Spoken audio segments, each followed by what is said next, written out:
ඔබගේ ව්‍යාපාරයට වෙළඳ ලකුණක් වෙළඳ නාමයක් තියනවාද? ඔයා දන්නවද අනාගතයේ දවසක ඔයාගේ වෙළඳ ලකුණ වෙළඳ නාමය තවත් කෙනෙක් භාවිතා කරලා මුදල් ඉපයීමේ අවදානමක් තියනවා කියලා? ඒ වගේම ඔයා දන්නවද වෙළඳ ලකුණ වෙළඳ නාමය ඔයා ජාතික බුද්ධිමය දේපළ කාර්යාලය ලියාපදිංචි කළොත් ඔබට විතරක් ඒ වෙළඳ ලකුණ එහෙම නැත්නම් වෙළඳ නාමය භාවිතා කරන්න අයිතිය ගන්න පුළුවන් කියලා. ඒ වෙළඳ ලකුණ වෙළඳ නාමය ලියාපදිංචි කළේ නැති වුණත් ඔබට ආරක්ෂාව ගන්න පුළුවන්. හැබැයි ඒක ලියාපදිංචියෙන් ගන්න ආරක්ෂාව තරම් ප්‍රබල නැහැ.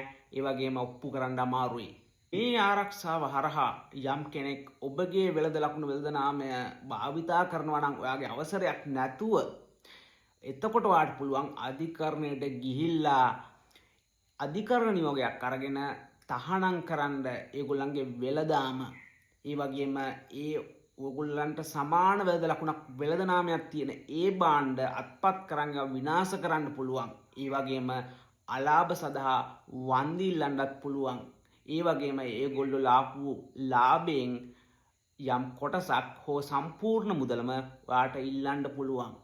ඉතින් මේ වගේ තවත් වීඩියෝ ඔයගලන්ට බලා ගන්න පුළුවන් Law for Knowledge with Kasun Karunanayake කියන YouTube channel එක, Facebook page එක, TikTok account එකට ගිහිල්ලා ඔයගලන්ට සම්බන්ධ වෙන්න පුළුවන්.